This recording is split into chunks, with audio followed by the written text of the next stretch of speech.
أعوذ بالله من الشيطان الرجيم بسم الله الرحمن الرحيم الحمد لله رب العالمين وأفضل الصلاة وأتم التسليم على سيدنا محمد وعلى آله وصحبه أجمعين ورضي الله تعالى عن السادة التابعين وعلماء العاملين وأئمة الأربعة المجتهدين ومقالديهم إلى يوم الدين.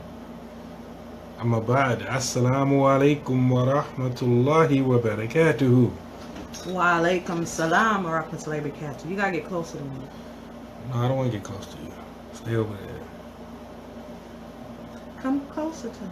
Nah, man, we on the camera. I can't be getting close to you. Why you worry about all that, how it looks like? People worry about what it looks like. Alright, alhamdulillah. That's their problem. May Allah bless you all and reward you all, and inshallah benefit you all by tuning in to Noodles of Man Radio. This is our Half Your Deen show, which we do every Monday, coming a day late. Say today Monday, I know it's Tuesday. Alhamdulillah. Alhamdulillah. Alhamdulillah. I am your host, Imam Naeem Abdullah, and this person right here, what's your name? What's your name again? What's your name? What's your name, shorty? Yo, what's your name? This is my co-host and my wife, Saeed Samira. Alhamdulillah. Alhamdulillah. May Allah give you good in this life as well as the hereafter. Ameen. We're your two hosts. Alhamdulillah. Same for you. Ameen. Ameen. May Allah bless not only you but all of your progeny, your offspring. Ameen. Ameen. Ameen. Since we making these selfish du'as. Selfish for du'as. ourselves. For ourselves. Alhamdulillah. Might as well include the children in on it as well. Yes, Alhamdulillah. Alhamdulillah. May Allah again bless all of you who are tuning in. We don't take it lightly that you listen to us and that you take time out of your busy day, and we know your day is busy because most of you are calling or not calling or listening, not all of you, but most of you are listening from America. And if you live in America, they don't give you time to think, breathe, or to relax, so we know you're busy. Right. Even if you don't have a job, you're busy. Everybody busy. They keep you busy. Wa alaikum salam to barakatuh. Sister Darlene, alhamdulillah. Alhamdulillah. Our call-in numbers is 412-567-3030. Again, 412-567-3030. Alhamdulillah, we thank everyone for tuning in. You could have been doing something else, but you decided to take time out of your busy day to join us this evening, and we appreciate you, alhamdulillah. So we're going to treat you as our guest, as we host. You know, in Islam, when you have guests, you're supposed to treat them with the utmost respect, honor. But we live in a society that's they don't care about all of that. You treat people like trash, and it's a norm, and that shouldn't be the norm. So we want to treat you as proper guests. So we greet you in with the greeting of Jannah. We forget that the greetings, the way we'll be greeting each other in Jannah, is what we are commanded to do here on earth. And we don't even halfway want to do that. So how do we expect to be in Jannah saying these same words when we don't even do it amongst ourselves? And the Prophet Sallallahu Alaihi Wasallam, he told us what would conjure up love. He said, give the salams. If we don't love one another, that will harden our hearts, and you will not be able to embrace or treat anyone as a guest for that matter. You wouldn't even know how to treat anybody because there's nothing there. Your heart is not receptive to that treatment. And then you have people that have never been treated well, And when someone come to them to treat them well, they looking at them with the side eye because that's all they know. So they feel like everybody is like them, or they got something, you know, they got some ulterior motive for smiling at me. Like, why they smiling at me? Why they looking at me? Why they smile? Why they give me a hug like that? Why they offer me or ask me how I'm doing? Like, why they all in my business? Like, some of us, we come off like that. And it's sad that you can't even express love. That's actually supposed to make us closer as brothers and sisters in Islam. Alhamdulillah. Alhamdulillah. Give the call-in numbers one more again. One more again. The call-in numbers are 412-567-3030. Again, our call-in numbers is 412-567-3030. I'm just assuming that y'all here in Pittsburgh. If you're in Pittsburgh, you just dial 567-3030. MashaAllah. But anyway, alhamdulillah, we have we're not going to keep you long like last week. Last week we were running our mouths. Everybody was running their mouths. Especially you. You know Habibi. But it was a good conversation, alhamdulillah, that we discussed last week regarding when is the right time to tell your wife that you're going to marry another wife. So it was a lively discussion, and I hope that it was beneficial, because you can talk and it'll fall on deaf ears. It doesn't benefit. So we want our speech to be a benefit by Allah's permission, inshallah. So this week, Whoa. Slow down. I'm about to post a link. Okay. In the comment section of this video. Okay. This link is to our Noodles of Man radio page. We need y'all to go like that page, because we will not always be broadcasting from my personal page. We're going to migrate over to our page, which is dedicated for that purpose, the Noodles of Man radio page. And at some point, we're going to migrate over to our YouTube page. Inshallah. So, and I'm going to place that link in the comment section right now. So, we want you to like our Noodles of Man radio page. Go to that page and like it. Inshallah. And go to our YouTube channel, which I just said that I just posted up there, and subscribe to it. Inshallah. So that you won't miss a beat when we migrate over, inshallah. Inshallah. And what are you about to say? I don't know. I was just about to return the greetings to Brother Zayd. He's coming from Seattle. Alhamdulillah. We got West Coast in the house. Alhamdulillah. So, I know what I was going to say. I was going to get into the topic of this evening, as a matter of fact. Well, before I go into the topic, I can't leave out this part. I like doing current events before we start, and I'm not going to take a long You would time. be remiss if you left out Right. current I'll be events. remiss. Isn't it interesting? And I didn't mention it last time, but it seemed to be very heavy in the news about the Somalian police officer that killed that Australian Caucasian woman. And how they're just ripping him to pieces. Blue Lives Matter. And I'm just watching this unfold, and it just tells you the state of this country and their belief system and what they stand for. And you if people that call themselves American and say we stand for justice, democracy, and freedom, liberty, and all that stuff, but sometimes. But I'm just saying the ones that are hardcore and they preach that and they say that's what I believe. But this country, those who rule it, don't follow by them same rules. They don't care. They do what they want to do. And in the white supremacist society, is I'm white and I say so. And that's that's to mean whatever I feel like is going to happen, this is what's going to happen. Regardless of what's on the books, we would just change up the rules on you. yet you hold on to these principles that's supposed to be applicable to everybody, but it's not. It's a reality. So I just want us to just keep in mind, just keep watching that story, how it unfolds, because every time I think about the other police officers, whether they were Caucasian or Latino, because I think the dude, I don't even know, the one that killed Philandro, I forgot what race. He wasn't white, but look how he was treated.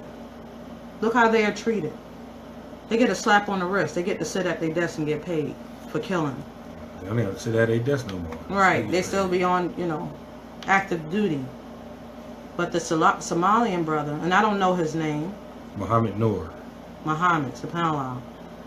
Look at how he's being drugged through the mud, and she's painted to be such a I don't even know who the woman is, but she's painted a certain way, and then he's painted a certain way. But they're not painting him like they paint their other brothers, because the police force, they're brothers. That's how they call themselves, regardless of what color you are. They're brothers.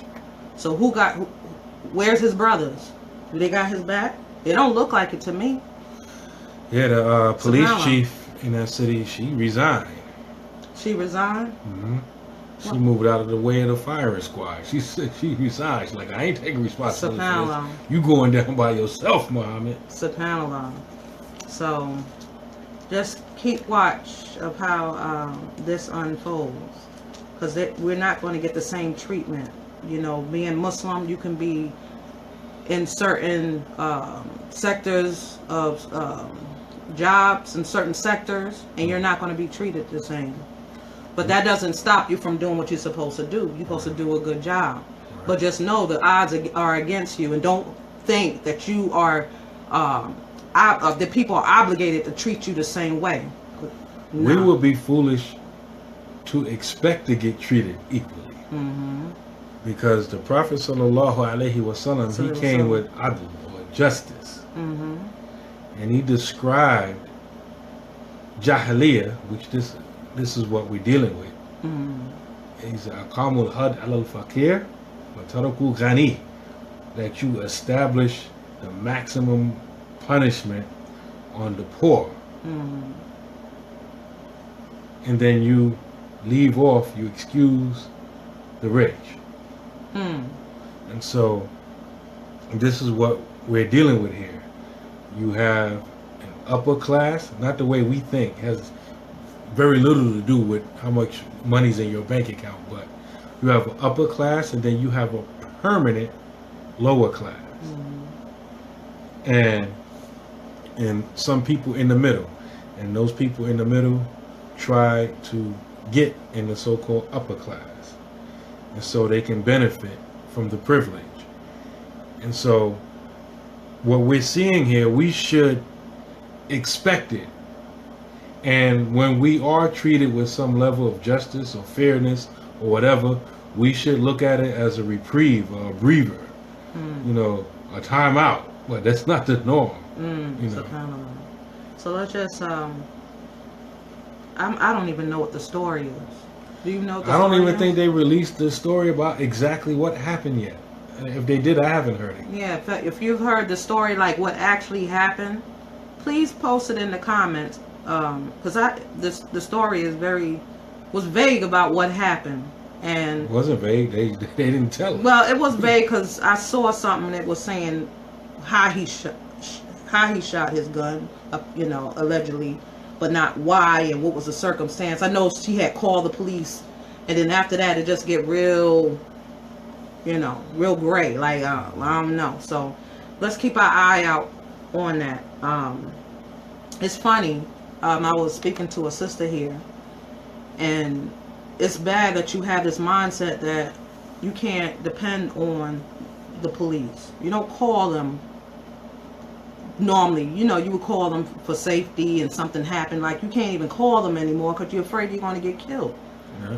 And she said when a police officer is following her behind her in the car, not that they're after her, but if she see that the cops is behind her, she pull over. Because she don't have nothing to do with them.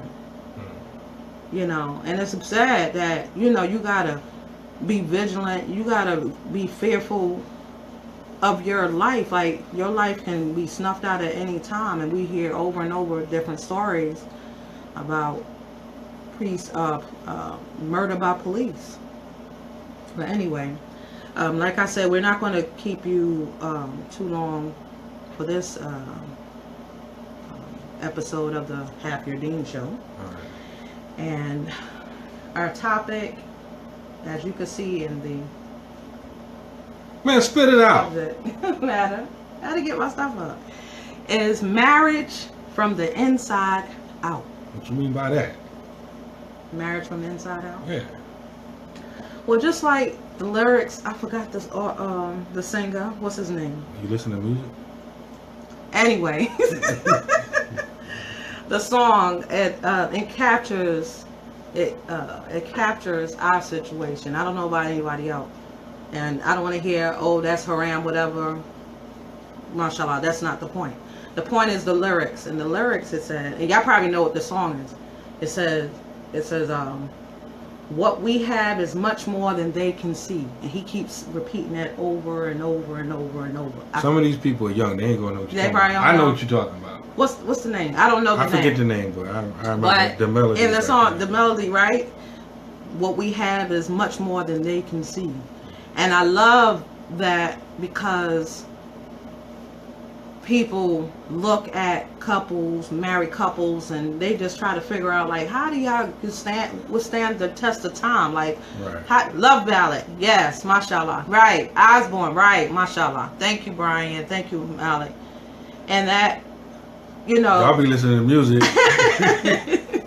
And so, you know, people wonder, like, dang, how do they stay married? What is it that's the joint, right? Walaikum salam to the big cat, to Gina. Right, so it's like, how do they stand the test of time? Like, how do they manage to get through what they're going through? And so, what makes a marriage so great like that is that most of it is something that people don't see. Like regular people, you're not going to see it. That's what makes it. That's one of the secrets. Just people outside of your marriage is not going to see that. Break that down. Okay, because there's some inner workings, stuff that's playing in the software that's playing in the background that they got going on that they don't necessarily announce to the world. Like, we live in the age of social media, right? And everything seems to be put out on Front Street, like all these reality shows, and you see who's sleeping with who and this, that, and all the fitna and things that you see that's going on. But in reality, that stuff is fake. They're acting, and they're giving permission, or give the producers and everything permission to be all up in their business while they acting ratchet and stuff like that. So that's not real. The real stuff is, you don't know what challenges that the couple face. It's not always peaches and cream, but they've found a way to work through it, to keep together, to keep solidified. And that's what I feel a lot of people, especially young people, are missing. We live in an age of microwave marriages and microwave relationships and microwave everything. Like, everything got to go poo, poo, poo, poo, poo. I don't want to study. I don't want to figure out how to do this. I just want it now. If I can't have it. That's an excellent analogy as well. Because microwave food don't taste as good as cooked food on the stove. Yep. Yeah. You know, that food that grandma used to spend all day cooking, whatever, that food tastes better. Yeah, it take all year. Right. And the food is smelling up everything. But when it's in front of you on that plate and you eat it, right, you it tastes a whole lot better. Right, you could taste the flavor. Yeah, because they saute stuff, they marinate stuff, they let the sauces, the seasonings, and all that stuff, you know, get intertwined with the meat or the vegetables or the sides or whatever like that. So that's an excellent analogy, because fast, you know, you just eating to eat, you know, it's just something to put in your stomach. But it, you know, it don't necessarily taste all that good. I mean, but that's an excellent analogy. That microwave. I didn't make it up, but I know I heard it before. But it applies really to this subject matter, because getting to that stage where you have something, but people can't put their finger on it. You can't see it because you don't see the preparation. You don't see the hard work. You don't see that grandma woke up at 6 in the morning to start. Or the night before. They start that morning. Right? Yeah. It's night before, depending on if it's the black eyed peas, you gotta let it soak, or the Yeah. lima beans. That stuff gotta soak. Yeah, these people, they get stuff out the can, right? It's already been soaked and prepared already. Right. Right. You know, when we was in university, they used to have success rice. No, they still have it in the store. Success rice. Success rice, you don't even have to heat it up. If you, it used to be the boiling bags. It's in a bag. Right. If you just put the bag in the water, you see the rice expand out over a period of time. And you can eat cold rice and it never touch the heat. Come out the box in water and heat. You know? And so that's success rice. That good rice, you gotta let cook for a long time. And most of the rice we have, I mean, it's good rice to us, but it's been stripped of all its nutrients. Real rice look longer and bigger than that. But anyway, Right. the point is, excellent analogy, the microwave, because when you're dealing with stuff that you can just throw in the microwave, somebody else prepared it in a factory. No love, No love. no do I. Nope. Shit, all types of filthy people that had their hands on your food, the boxes and the crates and the pallets and the shipping company, the trucks. Your food might have originated on the other side. Your food may have been grown here, then flown halfway across the world and shipped halfway across the world to get processed and prepared, and shipped way back over here to the store. With preservatives. With preservatives. So it can stay, you know, Yeah. so-called fresh. So it can look good Right. while it's sitting on the shelf in the supermarket. Right. And then you eat it, and you wonder why you're sick, and you got like 10 types of cancers and diabetes and all types of high blood pressure, all this kind of stuff, because, you know, that processed microwave food. Our marriages is the same way. Right. You know, we want that microwave stuff. We need That microwave love. Yeah, exactly. Microwave. You gotta let that stuff simmer, let it set. You know, gotta watch it. and you gotta watch You can't it. just walk away from. See, that's another thing. We don't have the patience. Like I've noticed, people are saying that you gotta have patience. Wa alaikum salam to barakatuh, Fatima. Yes, they don't have the patience to watch the pot. They want to walk away and just And do let something else. Yeah, do something else. Get into something else. They want to be like they were cooking. They want to be like this, and watching something, and doing something else, and talking on the phone. And I know why you chimed in on that, because sometimes you be telling the children, "Hey, watch the food." Right. How you gonna not pay attention to the food? You get burnt and scorched on the bottom, especially the rice. Who wants to eat burnt rice? Like the smell Yeah. comes up in the rice and it just mess up the whole meal. But when we see, like on social media, since we living in those times, we see the pictures and, you know, the celebrations, but that's the after effects. You know, that's not during what's going on. That's just after. You know, it's like, oh, look what we've gone through. Look what obstacles that we were able to get through. You know, so that's what you see with the pictures and things. So that's not the real stuff. So when we look online, we're like, oh, they're so perfect couple, and oh, I want that for me and my, you know, zouj, and you know, we want this fantasy thing, but we don't really take in consideration what they went through and how they got where they were, to be able to tell the world, you know, we made it, you know. So you have to do some things. There's some, it requires work. Marriage requires work. Sophia Abdullah, you said something went wrong. Let me know what went wrong. Is it the Audio, video. audio, the video? Is it freezing? Is it you? Nah, it Is ain't it me. still on? It's still on. It's still on? Mashallah. So anyway, part of what that unseen that we that people don't get to see, that them things, the unseen that they don't see, is first of all, it's things that Allah in His infinite wisdom has placed in our marriage. Like Surah 30, ayat 21. We hear it all the time, but do we really contemplate on these words? Allah says, and among his signs is that he created for you mates from yourselves, that you may dwell in tranquility with them, and he has placed love and mercy between your hearts. Allah is telling you that he put that there so that you can enjoy that person. Who put it there? Allah put it there. Who put it there? Allah. You didn't put it there? No. I didn't put it there? No. He didn't put it there? Who? Yes, he put it there. He, the Allah. brother. The brother, no, the brother didn't put it there. The wife. No, she didn't put it there. Oh, Allah put it there. Allah put it there. Oh, okay. He placed that love and his mercy, and you have to have both in order for this marriage to work. So basically, you got to have Allah and his messenger, can't leave him out, as the center of your marriage. You cannot have a successful marriage without Allah and his messenger, okay?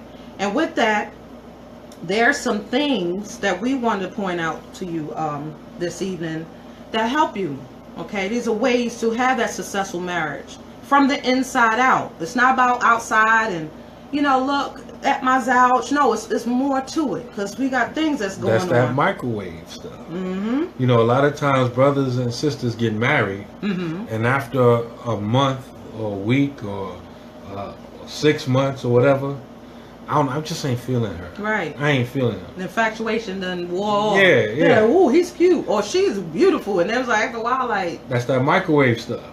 Yeah, they look all right, but they're not offering it. It's nothing there. Or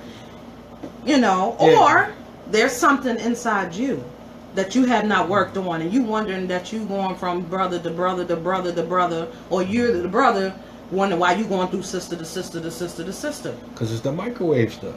Right. Because we want to be able to put them in the microwave and 5 minutes later, ding! Perfect. Life don't work like that. No. And you have to cook, stir, season, cover, uncover, check back. Make sure the stove is at the right temperature. You got to do that with your marriage. Exactly. You got to make sure everything is right. Right, and nothing is perfect. No marriage is perfect. So sometimes you gotta make sure the pilot light didn't go out. Right.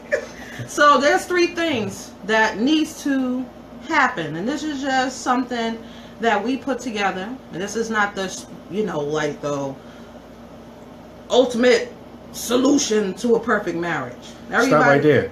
No marriage have no solution. Even when we use that terminology.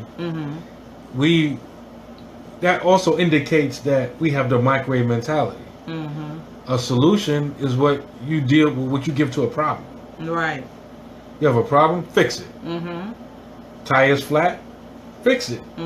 Switch it out for a spare, or fix a flat or whatever. Pull a nail out.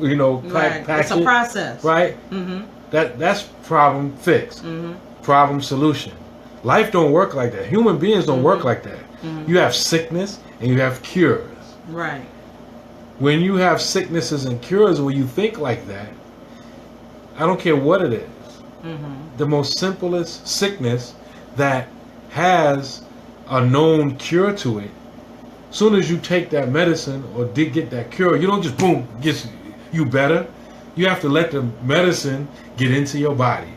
And your body gradually comes back to health. It's not quick like that. Yeah, you got to know how much to take. Exactly. Everybody's not the same. Every marriage is not the same. We got some. And that's the terminology that Allah subhanahu wa ta'ala uses. He deals with sicknesses and cures.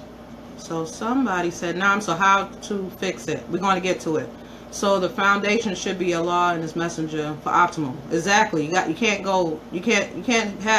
have it any other way. Most young Muslimas, and young black men and women aren't trying to work for anything anymore. They want money and marriage and everything else in life to be handed to them, and them, despite the fact that everyone.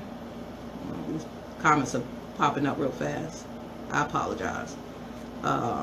Do your thing. Oh, you should now do your thing. Yeah. After you making the camera jump and reading the thing. They want to. I'm trying to interact with the... No, because you're thinking about yourself and you don't realize there's two of us here.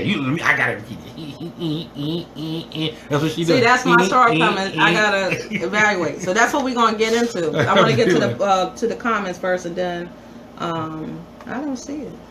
Because Mashallah. No, so I'll the get three to things. Let me finish reading this comment. Oh. I was raised to work for my success and take pride in what I worked and barely survived. It's in us to work for our halal wants and take care of our needs and responsibilities. And that means Allah, His Messenger, and then your earthly reality. Ameen on this, and I hope many other young Muslims watch this and hear this. Ameen. Ameen. Exactly. Right, because sometimes we adopt a way mindset ourselves. A lot of issues come from living outside a middle course, lots of the confusion on lifestyle and how we achieve that. Can you expound on this and how a living of excess can ruin Islamic marriage, please? Okay. Let me mention something real quick. Okay.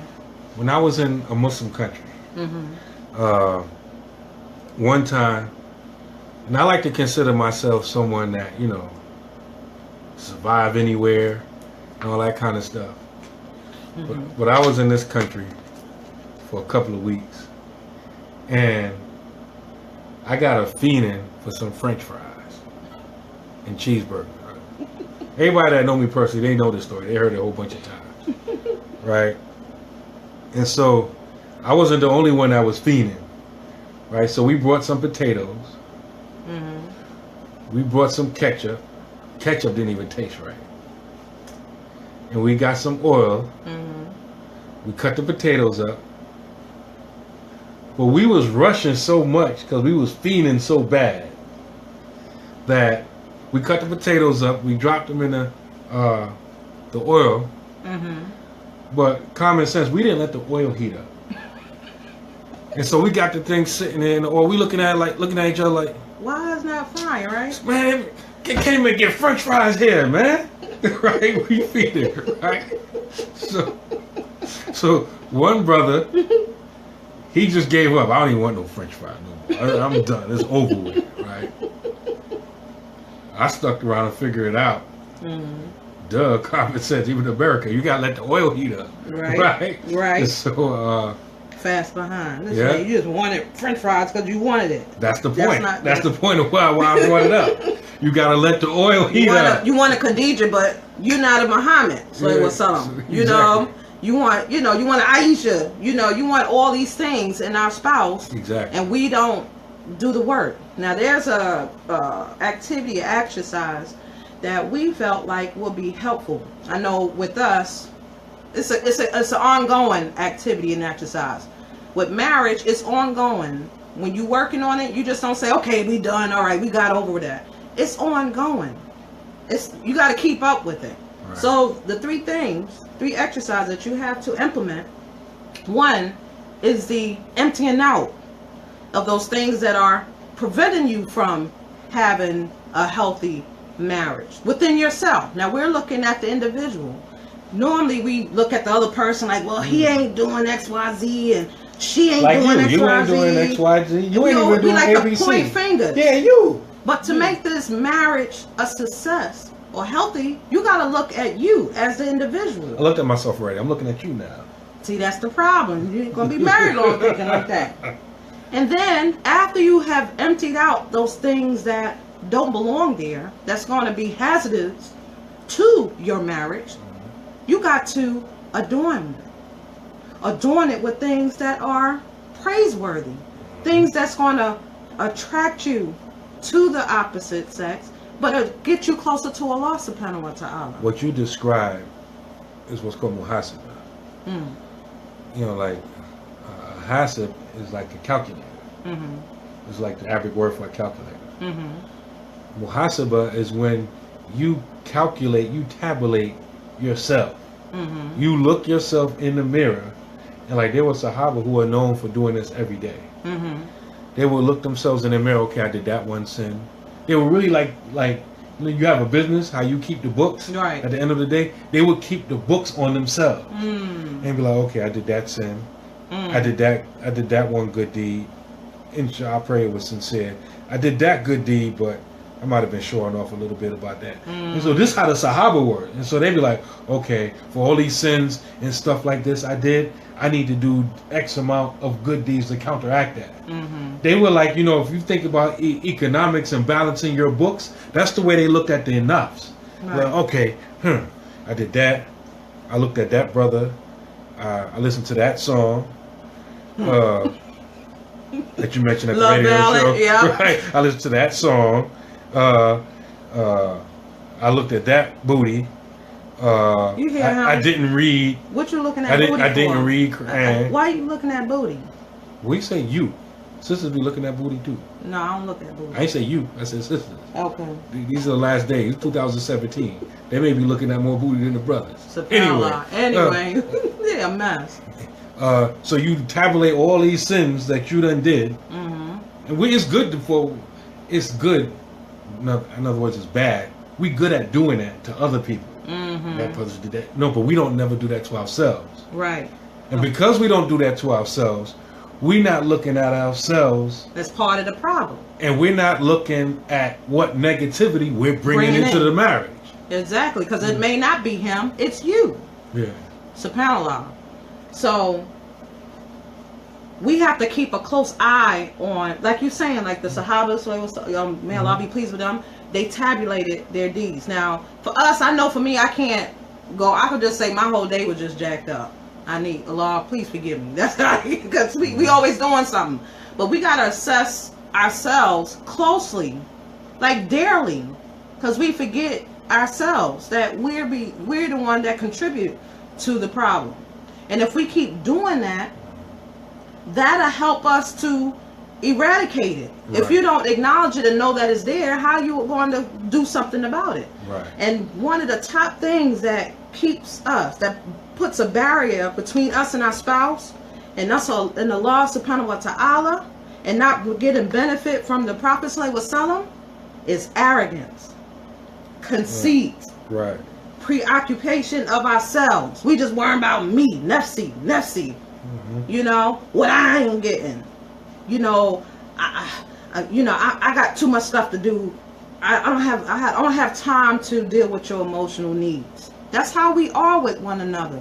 Fatima said, "Why do people come together while they are still in pieces and then expect peace?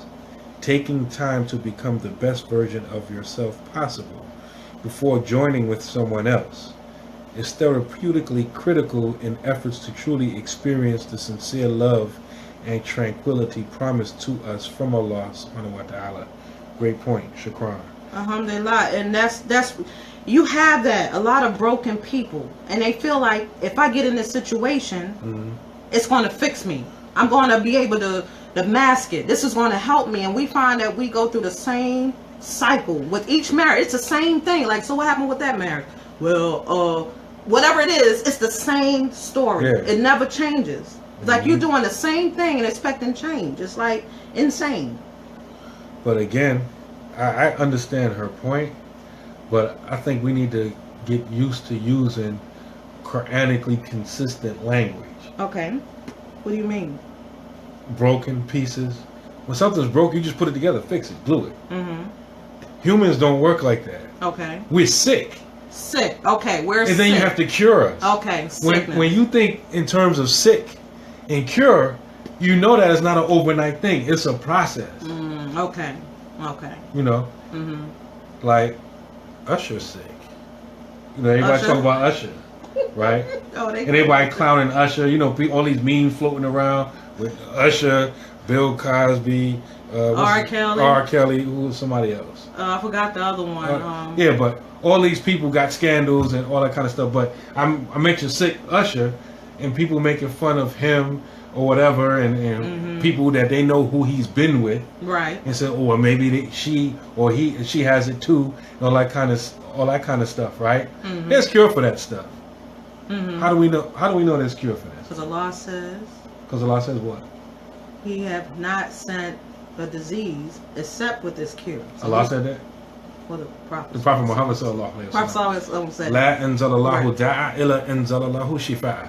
That Allah, the Prophet sallallahu alaihi wasallam said that Allah has not sent down a disease except that He sent down right along with it its cure. Right. So. And He doesn't lie. Yeah, and the Prophet sallallahu alaihi wasallam doesn't lie. So, regardless of what disease it is, there's a cure. We may not know it, or some people may know it, and they may be hiding it, but there's a cure for every disease. Right. But regardless of what disease it is, I don't care if it's the common cold, or the flu, or a cut on your arm.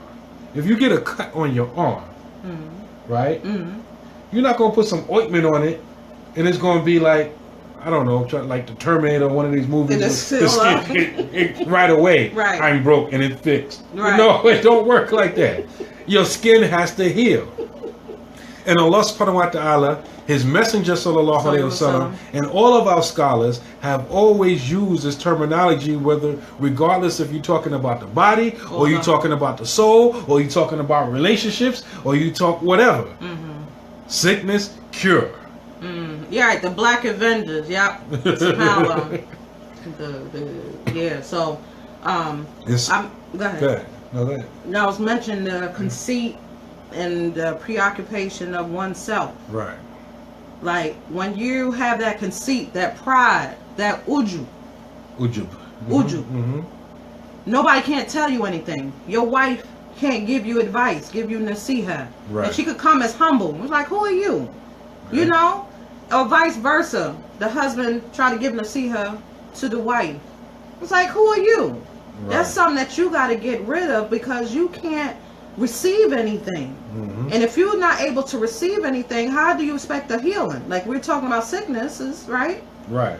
How do you expect to heal? How do you expect to be a better person, a better man, a better father, a better, husband, a better leader? Right. How do you expect to be a better woman, a better wife, a better sister, a leader? You could be a leader too, as a sister. Right. Right? Not a imam, but you are a leader. Right? So, right? So how you have to get rid of this stuff. You got to empty out these things in yourself.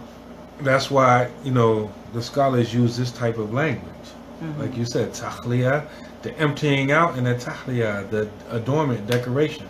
I always, when I hear this type of terminology being used, I always think of a glass. A clear glass. And in that glass is najasa. Whatever's disgusting to you. Defecation, urine, pig's blood, whatever is in that glass. This glass is your heart, right? It's the analogy. You can't throw away your heart. It's only heart. See, a lot of us can't relate to the analogy because we live in a microwavable, disposable society. You get a dirty cup, I ain't got to wash it, I just throw it away. Even if it is a glass, even if it's not styrofoam or a paper cup, just throw it away. They got glasses at the dollar store. So what? And that's how we treat marriages. Exactly. Like, I can get another wife. But your heart, that's with you until the day you die. So whatever filth you let get in your heart, you have to clean it out. Right. SubhanAllah. And this is not only with regards to your relationship with Allah subhanahu wa ta'ala, it's going to have a direct implication on your marriage. So you have to clean that heart out. Some of us want to ignore it. Okay, yeah, I know I got some problems, but I'm going to pour this fresh water in that glass, the defecation, the urine, pig's blood, and pour the water in the glass. Nobody would drink out of that. Right. Unless you're a devil worshiper or something like that. But nobody would drink out of that. Right. Right? So you would clean the heart out. You would clean the glass out. Right. And then pour the pure drink inside. It's the same thing if you move into a house. Now I know we got some funny people around here. But normal people, when they move into a house, even if the house is brand new, or the apartment is brand new, or newly remodeled, you don't just get in the house and soak in the bathtub, put your food right in the refrigerator in the cabinets, even if you're the first one there. You clean it out. You wipe it down. Even if it physically to the naked eye looks clean, you still wipe it down and you disinfect it. Right. Then you put your own personal stuff in there. You clean it out first. And then you put your good stuff in there. Now, it's okay with this self-reflection. If you're going to marry and you out there actively marrying, you need to be very transparent with this person. You need to tell this person, I had issues. You know? I ain't got issues, you got issues. You know, when I grew up, you know, like, how's your family? Like, wow, we don't even ask these intimate questions. We need to ask about their childhood. How did they grow up? We don't ask those questions, so then we get in these marriages and we wonder why he has a disdain for women. Like, he hate women, but he married all these women, but he hate them. I don't understand that. You didn't ask him about his childhood. He didn't grow up with his mother. He might have been in the foster care system. He was, you know. His mother may be like a lot of these mothers we see now. Remember that YouTube video where the woman is performing oral with the child sitting in the car outside? In the car, and the child is looking in the window at his mother doing it. Children grew up, a lot of children was growing up and seeing all types of wild, ratchet stuff like this. Right. And then you wonder why the brother ain't got no respect for women. Right. Or he's seen his mama bringing different men into the household. You know, she didn't have the sense to conceal that part of her life, and one of them molested his sister, or even himself. You know, he didn't tell you that. But if he's outright with this information, and I'm just given that this person is trying to be a better person, they want to be an upstanding father, man. He wants to do the right thing. So it's a cat. As the person coming into that situation, you gotta weigh whether you want to deal with that or not. And sometimes, it's everything is not the same. Everybody's not the same. Somebody can deal with that, and some people may not be able to do. Like, no, I can't deal with you. Especially if you know somebody's situation growing up, and they don't acknowledge why they're this way. See, if I don't know or acknowledge that I'm sick, I'm not going to take the medicine. Right. It's a panel. So if you recognize somebody's sick and you're like, I'm cool, I ain't sick.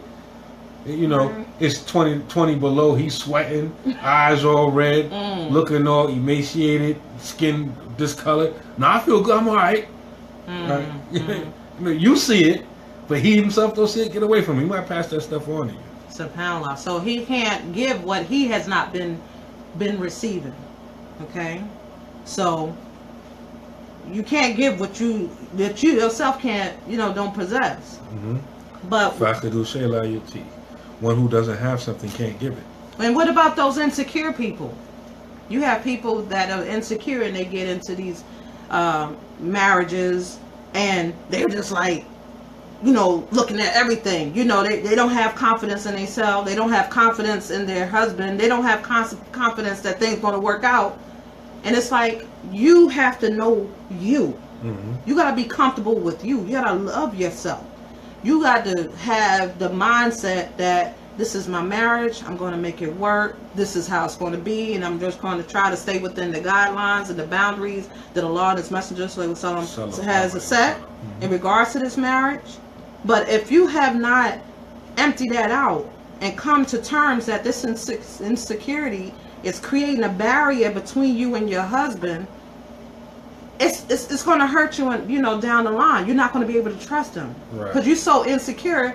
You're like, every time I meet somebody, they've done something to me, or something happened, and things happen. Nobody's perfect, but it's like everybody, like. It's not no situation that somebody, and it's probably, and then maybe times they didn't do anything, but you just perceived that because you didn't have trust in that person. You never allowed them to be a man, or you didn't allow that person to be a woman. Or to make their own mistakes. Right. Like I make one mistake. Nah, you was insincere. You meant to do that. You just like my last husband. Yeah. Whoa, I didn't even know what I did wrong. No, you know what you did wrong. Yeah, last 10 of them. Wait, hey, I'm sorry. You ain't sorry. I can't even apologize. No, you can't. You know what you was doing. Like, man, will we just go and die? Yes.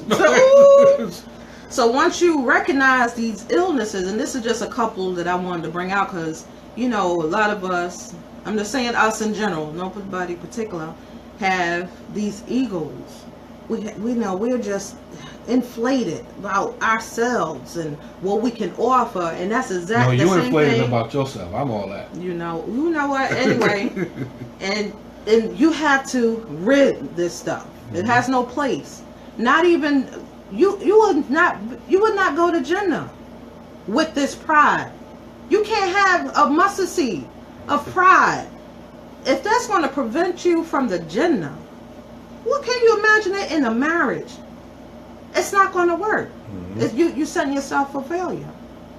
And so, what will help you to help you with these illnesses? You got to have good company.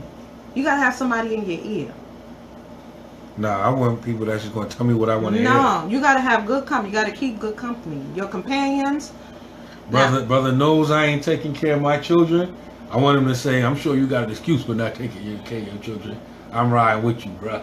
That's what I want. Nah. You got to have good companions that are able to give you the words that you need and the guidance from a book and the sunnah. That'll help you, because sometimes you may not see it yourself, but somebody can point out to you like, hey, I noticed this. I know you ain't gonna like it, but as soon as you tell me, I'm deleting and blocking. Right, I'm deleting, blocking. No, we ain't friends no more. I don't want to hear it. You just hate it. No, this person wants good for you, and if they're your companion, they want good for you. They want your marriage to last. Well, some people know, but I'm just saying we talking about the ideal situation here. They want what's best for you, and they don't want you to go down this road that may lead you to divorce. So she's gonna pull you by the niqab or the khimar and say, "Listen, that's a good man you have. You need to get rid of all that extra stuff that baggage. I know you've been through something, sis, but come on now, like he don't deserve that." If a sister got 20 sisters around her, that one sister that's gonna say that, they will cease to be friends from that point forward. Yeah, while the other one cheerleading, yeah, girl, give it to them. They all no good. Yeah, I got one that's no good too. Right? The Prophet sallallahu alaihi wasallam so? said, "Al-mar'u ala dini kalilihi, fayanzur ahadukum man yuqalu." That a person is on the deen of their close friend.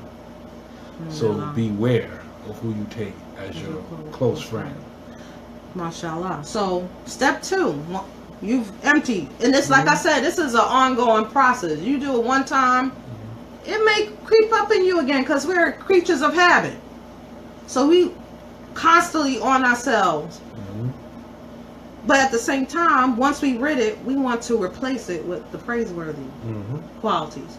So name some praiseworthy qualities that a person should possess that will make their marriage solidify, like it will solidify it, to make it healthy again. That's easy. Follow the sunnah. Come on now. I'm gonna give you one. I'm gonna give you one sunnah. Okay. All right. There was a Sahaba, and when I say this hadith, everybody gonna know it. But I just want to illustrate how we may know it, but we don't practice it in our marriage. But we may practice it with this. If you're a sister, you practice it with the sisters, or if you're a brother, you practice it with the brothers. Okay. This Sahaba said, "Ya Rasulullah." A person was passing by, and he said, "Ya Rasulullah, I love so and so." The Prophet sallallahu alaihi wasallam said, "Well, tell him. One who loves somebody should tell him." And so the man went and told the Sahaba that he loved him. And then the man said, "Ahabbaka alladhi ahbabtani lahu," that may the one who forsake you love me, meaning that you love me, since you love me for Allah's sake, may Allah also love you. I'm sure we heard that hadith before. Right. When was the last time you told your husband or your wife that you love them? Is it only on special occasions? Is it only when they give them something? When they give you something or you want something? How about it when it just crossed your mind? I really love my wife. Whether you with her or not. Maybe you at work, you out. I love her. Assalamu alaikum, Habibi. I love you. Text it to her. I like those texts. Yeah. Or I'm like, why you say that? He's like, I just wanted to tell you. This is what we should do as Muslims with other Muslims, right? Why not do it with your husband or your wife? Because we take for granted, oh, they love me. They know how I feel. No, need to hear it. They need to hear it. Side note: children need to hear it too. Your daughters need to hear that they're beautiful. Especially from their father. Yes. They need to hear it, and I got a list of things to do today. Come here, Binti, daughter. I just want to tell you. You're right here. I love you. Go to your room. No, be real about it. No, you love them. You beautiful. Whatever they doing that's good, bring it up. Because they need attention. They want attention. That positive reinforcement. That's side note with the children. But, right. Our husbands and wives are included in that. Right. A brother likes to hear that he's appreciated. If the brother forgets the electric bill, there you go. Wow, with the bill gonna pay itself? Right. You gonna wait for a day after the shut off notice to pay the bill, brother? Y'all sisters get real crazy with the tongue. Yeah. Okay. Yeah, y'all sisters. Y'all don't even have to say nothing. You just Assalamu alaikum, Habibi. Like salam. Just a while, you barely. Did she give me the salams? Now, didn't Allah say He placed that love and mercy, so that what He said before that, to live in tranquility, Litaskunu ilayha, right? So that you may dwell in tranquility. You have peace, right? How do you have that peace? You got to be open to it. Right. You got to be receptive to that. You can't be receptive and then expect. It's like what they say, have your cake eaten too. That's kind of like erroneous, because if it is your cake, you should be able to eat it. But you know what I mean. Yeah. Like, you got to be receptive to it. You got to be open. You got to prepare yourself for that. And so to receive that love and mercy, because that's that's the glue that's going to keep you. Because sometimes you can't take it, whatever it is. We're not saying those major things that breaks up a marriage. I'm just talking about some things that may be annoying. You just like, I just can't take it no more. But then Allah sends that mercy down.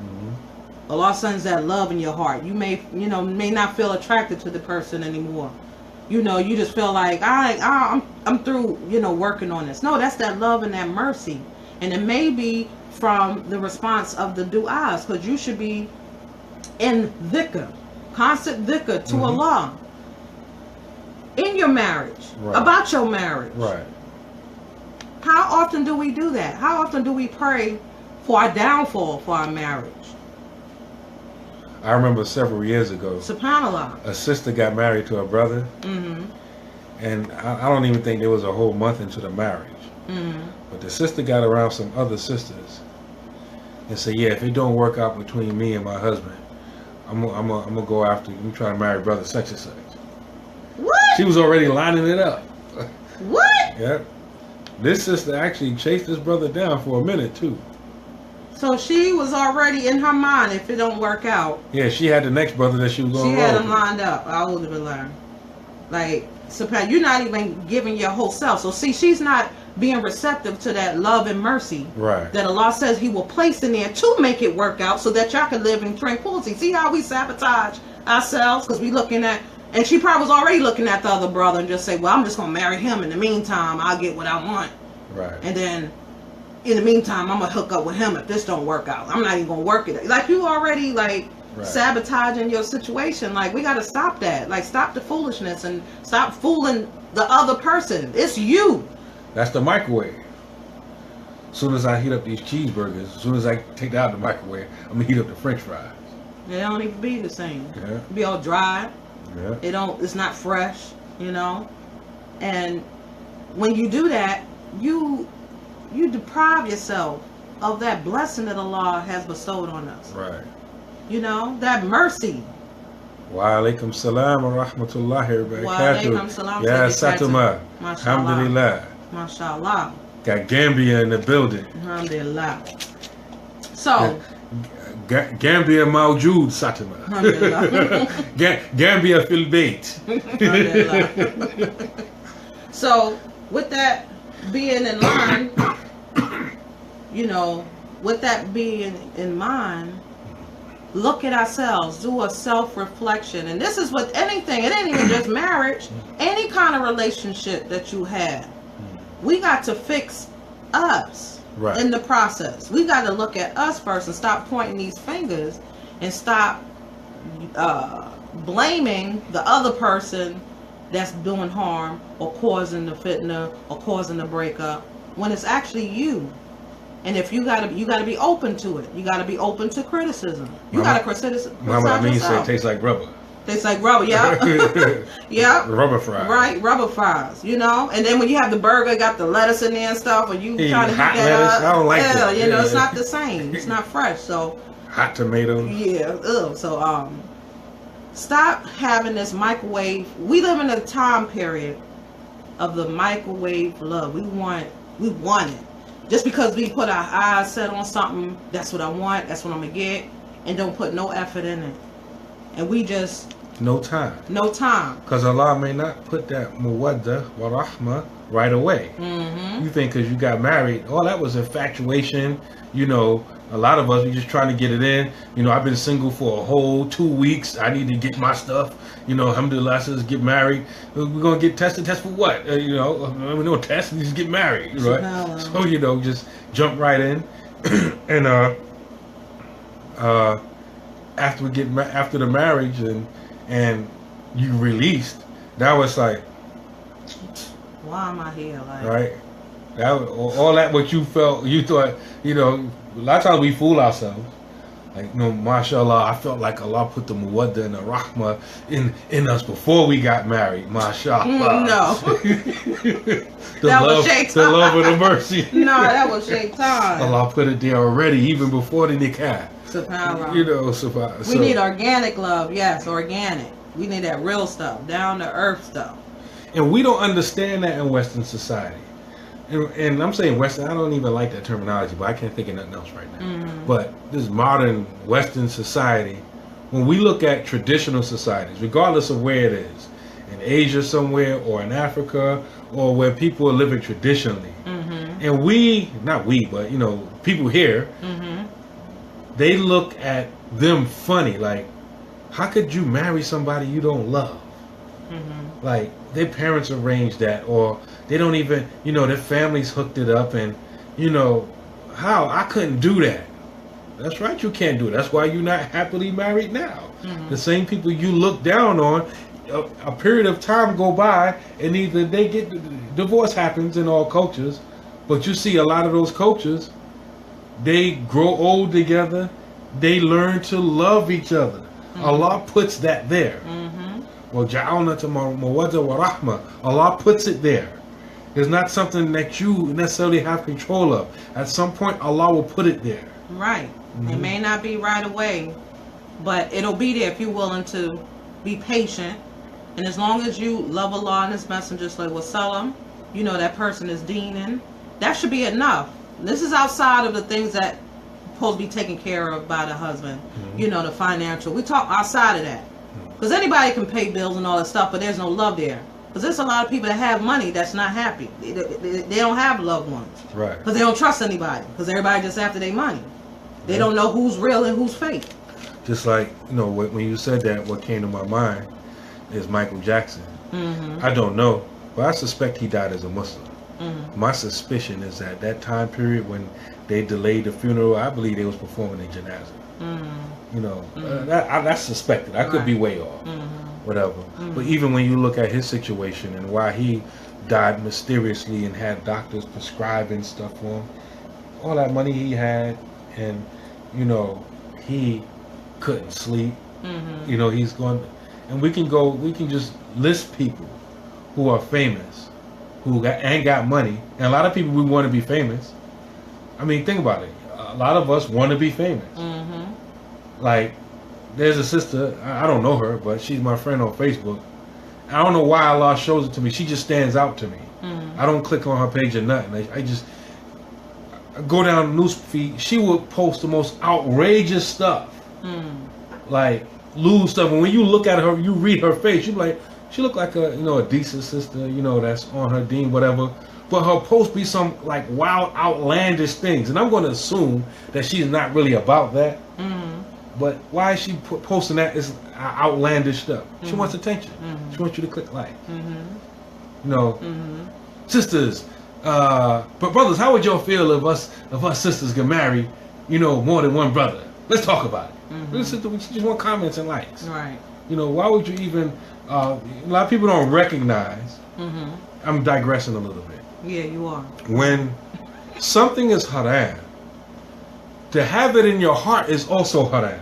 Mm-hmm. That's why some of these sheikhs are evil. They know this. Some of these sheikhs that talk about it's haram to do homosexual acts, but there's nothing wrong with having it in your heart. What sheikh is that? What type of Islam is that? Right. Long as you don't do it. But if you have that urge, it's okay to have the urge. No, it's not okay to have the urge. Mm-hmm. And some of these so-called sheikhs claim to be sheikhs of tasawwuf, which is dealing with purifying the heart. You mean it's mandatory to pure the heart of unjust anger, arrogance, pride, but I can leave homosexual tendencies in there, though. No. Well, that's crazy. Get rid of it. You can't have it. You can't even have grudges. Right. Right? Right. You may not say it to the person, but you just have, you just don't like that. It's just like, oh, Yeah. That's going to prevent you from the Jannah. You're not going to be able to go there because that's something in your heart that you loathe in that. Like you just, put fertilizer on it and you just, just tending to it instead of getting rid of it and asking Allah to remove it from you because it's not bringing you any benefit. I know I'm digressing a little more back to the homosexuality. You notice these evil sheikhs, their statements and their opinions, they're consistent with the modern trends and the status quo. Because the DSM-5, the Diagnostic Statistical Manuals that psychologists and all of them use to tell you what's a psychological illness and what's not. They just downgraded homosexuality from being an outright sickness. I forgot how they worded it, but they almost basically saying the same thing. It's okay. It's not. Well, they did it with pedophilia. Yeah. Right. Pedophilia. But even before that, in the early 70s, they did it with homosexuality. They said that they went from being a mental illness to being a lifestyle choice, and now they're taking the same steps with pedophilia. So they're going to encourage people of having sex with children. They downgrade them. They're doing the same thing. Right. So, it's all right to think about a child that way. You can think about a little boy, little girl, a few best. As long as you don't touch them. As long as you don't touch them. Right now, maybe in the DSM-6 you can do it, but in the DSM-5 you can't do it. You can't do that. And that's something to count on. So, but why you mention that? Yeah, reel me back in. Nah, bro, you went there. You went there. I know I'm digressing. What was we talking about? Listen, listen. We was talking about having blameworthy characteristics in the heart. And being accepted. Anyway, alhamdulillah. So, we got to create a barrier between us and those sicknesses. Right. We got to. And the way to do that is constant self-reflection. You got to enumerate. How did you treat your wife? How do you treat your spouse, period? Because we're talking about the man. How did you treat them? Did you ignore them? Did you care their needs? Did you attend to their emotional needs? Did you make them feel like they're a stranger in their own home? You gotta look at yourself. Like, why are you doing this? Right. Take a look at yourself. Like, what's going on with you that you feel like you can't be intimate with them? And I'm not saying intimate sexual. I'm just saying just being able to interact. Because people be in the same house and they don't interact with one another. Right. They married, but it's not even a marriage. They're like roommates. Are you living like roommates? Why are you comfortable with that situation? Right. Look at yourself, okay? And then after you do that, you create ways of ridding that. And what will rid that? Constant dhikr, making the night prayers. Together. That's something beautiful when you can practice the sunnah. A lot of us go overboard. Like, we read the hadith where the Prophet sallallahu alaihi wasallam sprinkled water on his family, wake him up for prayer. We extra. We might, take the whole bottle and just soak them. Right, So, when you practice, again, that's why I say, you ask me for some practice the sunnah. That's another sunnah. Saying I love you, you know, you yeah. tell them that you love them, show them that they're appreciated. Yeah. You know, Making the night prayers together. Right. That show you thinking about their hereafter. Because that's a jihad. Yeah, it's a struggle. It is a struggle. That's why so much reward connected to the night prayers, because it's a struggle to make it. When you struggle with somebody, that's when your hearts come together. Exactly. Why do you think people that put in work in the streets, in the jahiliyyah, negative stuff, do crime together, right? In shootouts together, and you know, got arrested together, didn't snitch on each other. No, them two people be the tightest people. Tightest ones. Right? Why? Because they put in work together. On a positive note, why do you think the Sahaba was so tight? Right. Because they fought together, physically, jihad, in the trenches, literally together. Yeah. Learn the deen together. Learn the deen together. You're not going to break them people up. No. So you have to be involved in a struggle with your husband or wife. And you're not going to be able to break that up. Yeah. Even if it's your ardent desire. And you wonder, what is it? Like, I'll go back to the verse, not the verse, the lyrics. What they have is much more than they can see. Right. It's much more there. And you coming in there thinking you're going to do something, you know, and this usually occurs in polygynous situations. Yeah. Wives coming in, okay, something must be wrong. I'm going to make sure he only pay attention to me. You know, nobody else. You know, his wife, she done. I'm going to just knock her out the box. No. Because you don't understand what they have built. And you should be doing that. Your concern should be more what to build with your husband, what y'all building, not what he's have already built with his previous wife. Right. Okay? That's the problem. In other words, if you're a sister and you coming into a marriage with a brother that's already married, remember, you're married to him. You're not married to her. Exactly. And stop worrying about what they got going on. You have to build something with your husband. Your new husband. Right. Stop trying to measure yourself against the other marriage that he's involved in. Measure yourself against the Prophet sallallahu alaihi wasallam and his wife. لَقَدْ كَانَ لَكُمْ فِي رَسُولِ اللَّهِ أُسْوَةٌ حَسَنَةٌ. Indeed, in the messenger of Allah, you have an excellent pattern to follow. Right? So that's who you want to measure yourself up against. Right. You don't want to measure yourself up against anyone else. So, you know, you have to build that relationship. And a lot of people outside of a marriage, when a lot of shayateen, and that's what they are, anytime somebody tries to break up a marriage, whether it be an existing wife, a new wife, somebody that's not a husband or a wife, they got some other reason why they trying to break up that marriage, they're a shaitan. They're working with the shayateen. That's what the shayateen do. They try to break up marriages. But when you married to somebody and y'all put in work together, y'all put in that struggle together, another good characteristic is communicating. Why? Because that's a good characteristic. Right. That the relationship that you have with Allah is a relationship of communication. Allah communicates to you by many ways, through His Quran, through His ilham, His inspiration that He gives you.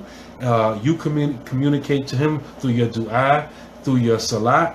So there's a communication. Likewise, with your husband and wife, you need to have communication. Right. When there's no communication, you make it easier for someone outside to come in. Like, a lot of times people be trying something slick, whatever, and like, say a sister could inbox me something, and she talking to me like, as you know, I be like, Habib, look at this. All right, they don't think we talk. I'm like, they don't think we talk. No, because some brothers ain't talking with their wives. Yeah. And keeping them secrets. But anyway, so we got to create that barrier and then adorn ourselves with those praiseworthy characteristics. So once you do that, that's when you see the blessings, the barakah. It starts rolling in. Right. But this is a cycle. It don't stop. Once you got through one cycle, you got to go through it again. Okay. You've you enjoying the spoils, right?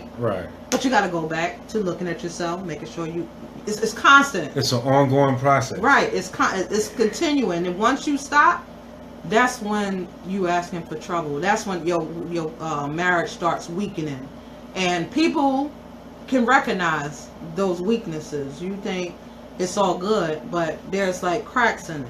Yeah, people recognize They it. recognize it. Sometimes they recognize it instinctively, and the shayateen, they'll capitalize Right. on that little crack Yeah, that y'all right. have. That's what I was alluding to. And Yep. this is why the Prophet sallallahu alaihi Sallallahu. wasallam said the acts that are most beloved to Allah are those that are done adwamuha consistently, wa inqal, even if they're little. So it's not about how much all the time. It's about being consistent. Right. And really, that's the secret to a lot of things. Mm-hmm. That's a secret to getting economically, financially sound. That's the secret to getting spiritually sound. That's the secret to getting physically with your body sound. Right. Every type of way to get sound. That's one of the key aspects. Consistently, I'm going to eat healthy, all organic, everything today and all week. Next week you at McDonald's. You're not only not organic, you eat haram. You at McDonald's and everything next week. You didn't even benefit. Right. Subhanallah. Little by little by little, you tweak it. If you ever owned a house, you know, okay, you fixed the whole house up before you moved in. Nobody expects you to just live in a house. Well, why do I gotta repair anything? I fixed everything before I moved in. Mm-hmm. No, you moved in there. Stuff gonna break. Pipes are gonna bust. Right. You know, the wall is gonna need painting. Your grass is gonna grow. Even if you don't have no grass, you got concrete. Eventually, the grass and the weeds are gonna break out and bust out between the concrete, and you're gonna have to repair it. Mm-hmm. You're gonna always have to repair it. Right. Maintenance. Even with your car. I bought the car brand new. Nobody told me I gotta put oil in it. I only drove it 50,000 miles. Why I got to put oil in it? Right. Right. No, you didn't blow out the engine. Right. So you didn't blow out the engine. You got to buy a whole new car or spend $5,000-$10,000 on it. This don't make no sense. This is crazy. They jipped me. No, you got to do maintenance on the car. Subhanallah. So, with all of that, in conclusion, once you recognize and understand these illnesses that you possess as an individual, as a concerted effort, because you know your partner is not perfect either, right. But concerted effort in ratifying or rectifying this will help you to see improvement in having a healthy marriage.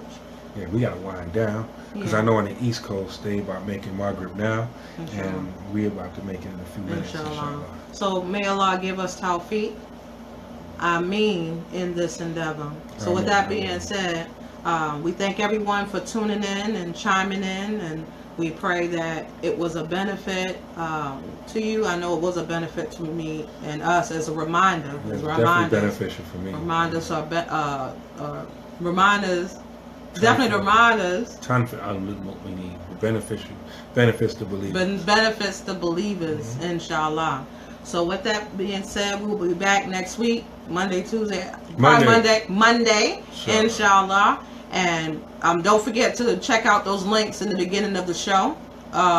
Like the Nur Zaman page, Nur Zaman Institute page. Nur Zaman Institute's YouTube channel is one of the early comments on this thread. Right. And also the Nur Zaman Radio Facebook page. Subscribe to the YouTube channel and like the Facebook page, because at some point we will not be broadcasting on your my personal page, inshallah. All right, so with that being said, you can close out. No, you close out. No, you close out. No, you close out.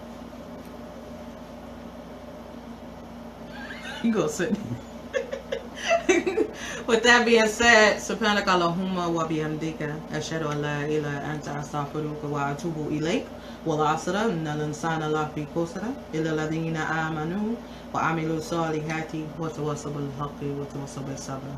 Assalamu alaikum wa rahmatullahi wa barakatuh, everyone. Assalamu alaikum wa rahmatullahi wa barakatuh. May Allah bless you all. Ameen. Have a blessed evening. Ameen. Keep safe and just keep on the Siratul Mustaqim, the best that you can, inshallah. Don't forget your salats. Don't forget your prayers. Ameen. Don't never get tired of praying, making dua to Allah. And don't get tired of making tawbah. Keep in constant tawbah.